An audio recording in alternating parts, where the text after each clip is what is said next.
It was 11:51 p.m. when my phone lit up on the nightstand. It wasn't a call, just a group text. The message was from my cousin, Brooke. I read it once, then twice. Alyssa, we've all discussed it, and we're in agreement. Grandma's will is being updated. You're out. Don't bother coming to the vineyard tomorrow. You're out. Just like that. I felt the blood drain from my face. That familiar cold sting of being erased. And just as I was processing the betrayal, a small icon popped up next to her message. A heart reaction. It was from my brother, Cody. I didn't cry. I didn't throw my phone. I didn't text back a string of question marks or beg them to tell me why. My anger wasn't hot. It was sharp and cold. It was clarifying. I just set my phone down, walked the 10 steps to my home office, and opened my laptop. The screen cast a blue glow in the dark room. They thought they were cutting me out. But they forgot one crucial, inconvenient fact. They forgot who was paying the bills. I was the silent investor in their fantasy of being Napa Valley royalty. I was the one they called the disappointment. The one with the cute little nonprofit. But I was also the one who quietly transferred $30,000 every quarter from my own trust fund, the one my father left me. Not the family to pay for the water rights that kept the entire Willow Creek vineyard from turning to dust. My family?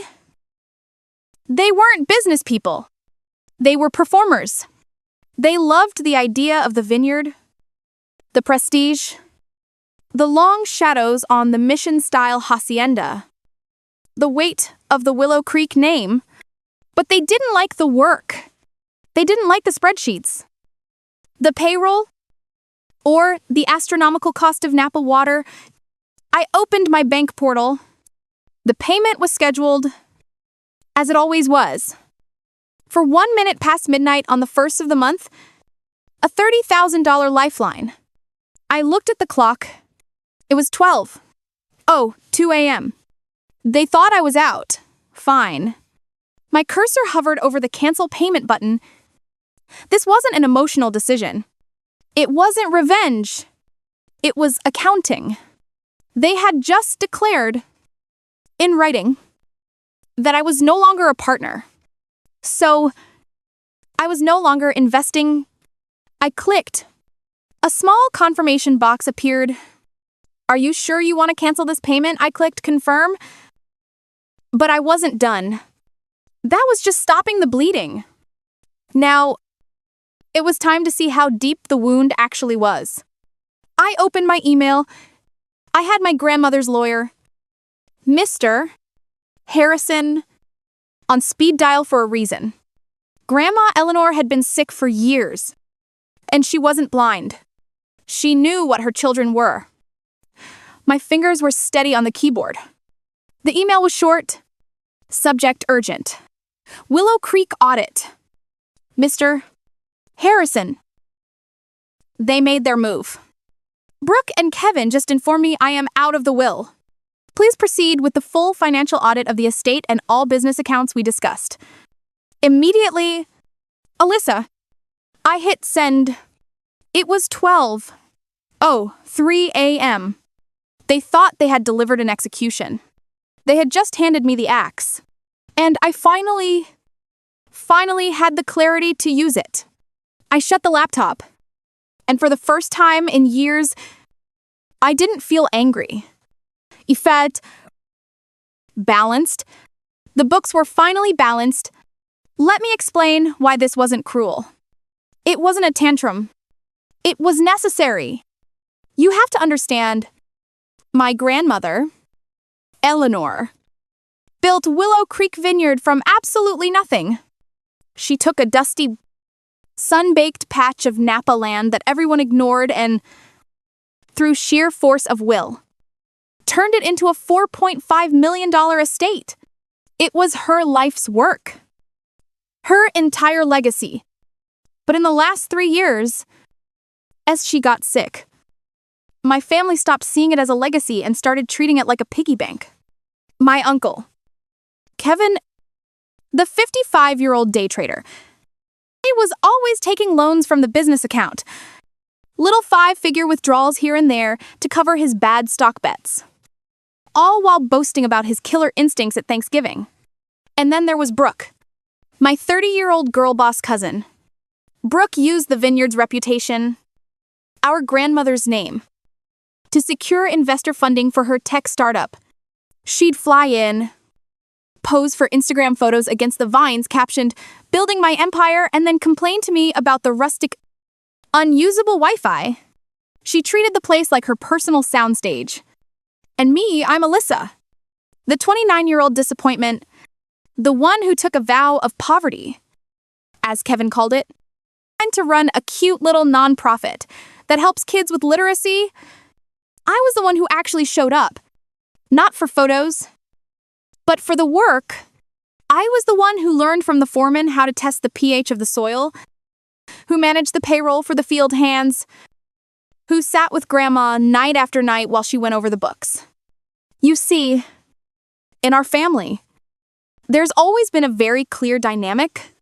It's a classic, toxic textbook case. Brooke was the golden child. Her startup was changing the world. Every tiny, imaginary milestone was celebrated. They toasted her ambition with the very wine they couldn't actually afford. I was the scapegoat. My nonprofit was a hobby. My work was invisible. So it was simply expected. I was the one who was supposed to handle the boring family stuff, like managing Grandma's complex medical schedule or figuring out why the vineyard's accounts were, once again, overdrawn. Brooke was praised for her ambition. I was expected to sacrifice for the family. That's how, 2 years ago, when Uncle Kevin's investments nearly bankrupted the entire operation and the bank was literally days from foreclosure, I was the one who stepped in. Not them. I was the one who quietly, from my own trust fund, started paying the vineyard's mortgage. I was the one who set up the quarterly $30,000 payments for the water rights. For 24 months, I have been the silent, invisible lifeline, keeping their entire fantasy alive. They didn't see my payments as a gift. They didn't even see it as a loan. They saw it as my duty. It was just Alyssa's job, the scapegoat's tax. So when they texted me, "You're out," they weren't just cutting out a family member. They were firing their only solvent investor, and I simply, calmly, accepted their terms. I tried to sleep, but that clarity kept me awake. I wasn't running on anger, I was running on the cold, hard fumes of accounting. For years, I had let them operate at a loss. My compassion, my time, my willingness to be the responsible one, had been a luxury they'd overdrafted for years. That 11:51 p.m. text wasn't just a betrayal, it was a notice of their own emotional and financial bankruptcy. I must have dozed off, because the next thing I knew, my phone was vibrating against the nightstand. It's so hard it sounded like a buzzsaw. It was 8:04 a.m. It wasn't a text. It was a call. Uncle Kevin. I picked up and said nothing. "Alyssa, what did you do?" He wasn't asking, he was screaming. I could hear the sheer, unfiltered panic in his voice. The water payment, it bounced. The bank just called me. The bank? "Alyssa, do you know what happens if we lose the water rights?" I waited. He was catching his breath. I had trades lined up. I needed that liquidity. You have to call them. Fix it. Right now. I pictured him, probably in his silk bathrobe, his day trader fantasy crumbling. "You were informed. I am out." "Uncle Kevin," I said, my voice as flat and calm as a dial tone, "as I am no longer part of the family, I am no longer part of its financial obligations. Please remove me from your call list. I hung up. I didn't even have time to make coffee before the next message came in. This one, of course, was a text from Brooke. 9:18 a.m. This is incredibly childish. Alyssa, I don't know what kind of point you're trying to prove, but turning off the money is pathetic. Even for you. We're all very disappointed. Turn it back on. And we can discuss a 10% share for you if you stop being dramatic. 10%. After I had been paying 100% of the bills. The condescension, the idea that I was the one being dramatic while they were the ones who had tried to disown me to steal my inheritance. They weren't shocked by what they'd done. They were just shocked that I'd finally stopped playing along. I didn't reply. But the final straw, the thing that vaporized any last lingering molecule of guilt came at 10 a.m. My Aunt Brenda, the aspiring life coach, had just dropped her weekly podcast. A friend sent me the link. The title of the episode was When Ungrateful Children Forget Who Raised Them. I pressed play. Her voice, so full of fake empathy. I filled my kitchen. It's a tragedy. She was saying, when a family gives everything to a child, their time, their resources, their love, only to have that child turn on them, really full of bitterness and greed. Sometimes, the most toxic person in your life is the one pretending to be the victim. That was it. That was the moment. They weren't just cutting me out. They were building a narrative. They were actively, publicly painting me as the villain, all while their hands were in Grandma's pocket. This wasn't a family dispute anymore. This was a conspiracy.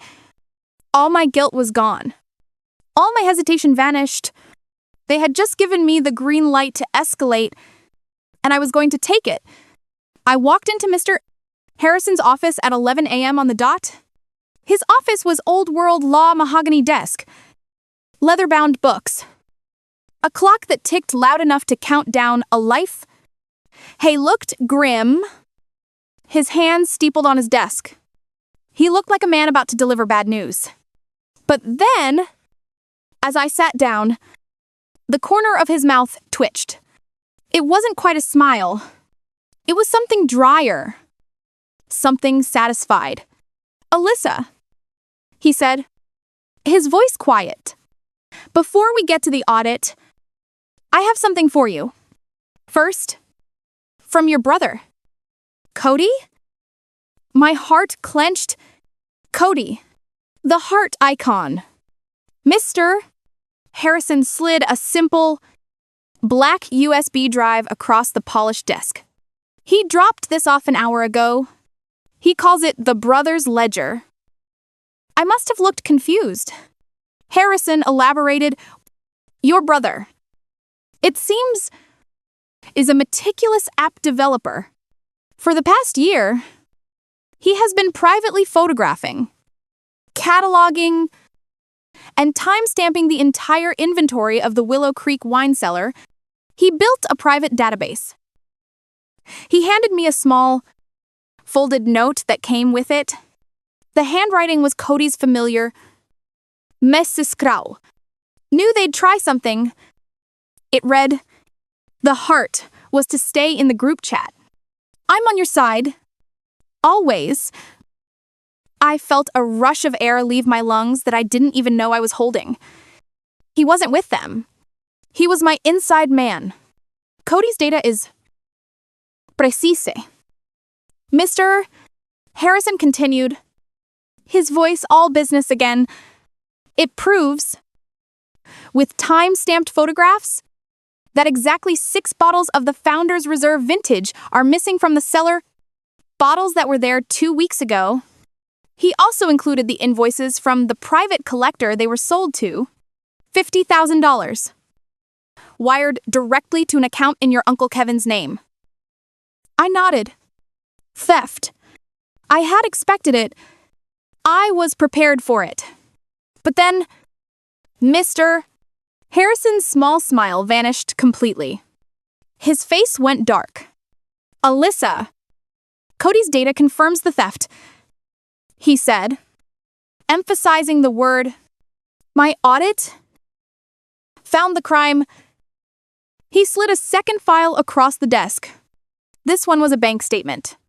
This, he said, tapping the paper, is from your grandmother's personal medical trust, an account. I might add, that was ring-fenced specifically for her end-of-life care. He pointed to a single transaction, dated 6 months ago. A wire transfer for $200,000. $200,000. He said, his voice flat and cold. Transferred from Eleanor's medical trust directly to the LLC for your cousin Brooke's tech startup. I felt my blood turn to ice. Grandma would never. She was in the hospital then. She was barely conscious. Exactly. Mr. Harrison said. He turned the page to show me the authorization form. The transfer required her signature, but Eleanor was heavily sedated that day. As her medical records confirm, this signature is a forgery. They showed up at my apartment at 9 p.m. Not in a Tesla. Not in a new Range Rover. They came in a rideshare. And they looked broken. The girl boss and the Wolf of Wall Street stood under my dim porch light. And the transformation was almost pitiful. Brooke, my golden child cousin, was wearing sweatpants. Her hair was a mess. And her eyes were red and puffy. Uncle Kevin just looked gray, his hands shaking. The arrogance was gone. All that was left was the raw, ugly scent of panic. I opened the door and just stood there, blocking the entryway. I said nothing. Alyssa. Brooke started, and her voice cracked. It was a sound I had never heard from her in my entire life. Alyssa, please. I just waited. You have to stop this, she pleaded. Taking a step forward, the bank, they've frozen everything. The Vineyard accounts, our personal accounts, everything. Uncle Kevin finally found his voice, but it was just a whisper. They're calling the loans Alyssa. The entire loan package. They're using the fraud clause. We're losing everything. You don't understand, Brooke cried. And now the tears were real, streaming down her face.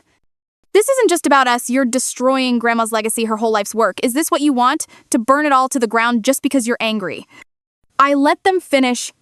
I let the accusation hang in the air. Her legacy?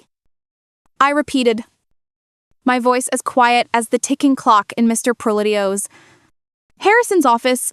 I looked at Brooke, at this person who had tried to disown me, who had stolen from our grandmother, who had forged her name, and was now trying to guilt me for the consequences. You're right, I said.